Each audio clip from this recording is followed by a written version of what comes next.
Hello guys, कैसे हो आप सभी। आशा करता हूं कि अच्छे होंगे, स्वस्थ होंगे और अपनी डिक्टेशन की तैयारी को बहुत ही ज़बरदस्त तरीके से कर रहे होंगे। बच्चों, आज की इस डिक्टेशन में देखेंगे उत्तर प्रदेश लोक सेवा आयोग प्रयागराज अपर निजी सचिव के लिए डिक्टेशन। और बच्चों, ये डिक्टेशन 80 टू 85 वर्ड प्रति मिनट की स्पीड से आपको बोली जाएगी और डिक्टेशन स्टार्ट होगी 5 सेकंड बाद। Start. Para. Startup India. Stand up India. Bharat के युवाओं के उज्जवल भविष्य के लिए मोदी सरकार द्वारा 16 जनवरी 2016 को चलाया गया नया अभियान है। ये अभियान देश के युवाओं के लिए नए अवसर प्रदान करने के लिए बनाया गया है। पीएम मोदी ने 15 अगस्त 2015 को नई दिल्ली लाल किले से राष्ट्र को संबोधित करते हुए इस अभियान के बारे में बात की थी। ये पहल युवा उद्यमियों को उद्यमशीलता में शामिल करके बहुत बेहतर भविष्य के लिए प्रोत्साहित करेगी। कार्यक्रम के अनुसार लगभग 125 लाख बैंकों की शाखाएं युवाओं कम से कम एक दलित या आदिवासी और एक महिला उद्यमी को ऋण प्रदान करके प्रोत्साहित करेंगी। ये अभियान भारत में लोगों के लिए नए रोजगारों का निर्माण करेगा। युवाओं के लिए उद्यमशीलता और नए रोजगार सृजन के अवसरों पर कुछ प्रत्यक्ष प्रभाव डालने के लिए प्रधानमंत्री नरेंद्र मोदी ने 16 जनवरी 2016 को एक नई योजना शुरू करने की घोषणा की है। इस योजना के अनुसार कंपनियों को प्रोत्साहन दिया जाएगा ताकि वो अधिक रोजगार को सृजन कर सके। Startup India, stand up India अभियान युवाओं ब्रैकेट में है विशेष रूप से महिलाएं, दलित या आदिवासी ब्रैकेट बंद को शुरुआत के लिए बैंक वित्त पोषण को बढ़ावा देने के लिए शुरू किया जाएगा। पीएम ने अपने स्वतंत्रता दिवस के भाषण में इस अभियान को शुरू करने की घोषणा की थी। Change para.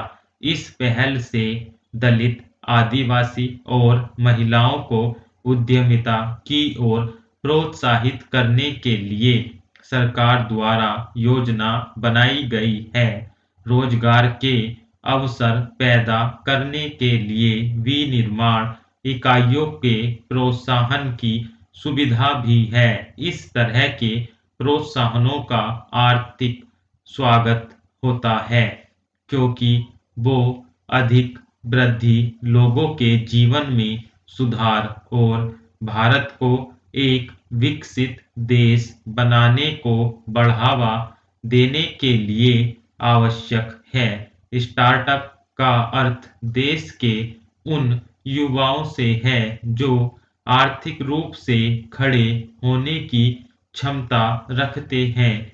हालांकि सरकार से कुछ मदद की आवश्यकता है। इस कार्यक्रम से सभी नए प्रतिभाशाली उद्यमियों के लिए बहुत बड़ी सहायता होगी जो भारत का नेतृत्व करेंगे।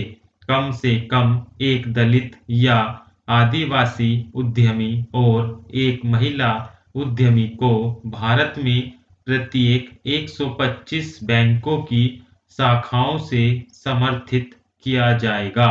जनरेशन गैप को विभिन्न पीढ़ियों के लोगों के बीच विश्वास और विचारों के अंतर के रूप में जाना जाता है। यह एक सामान्य सी बात है जो कई वर्षों से जारी है।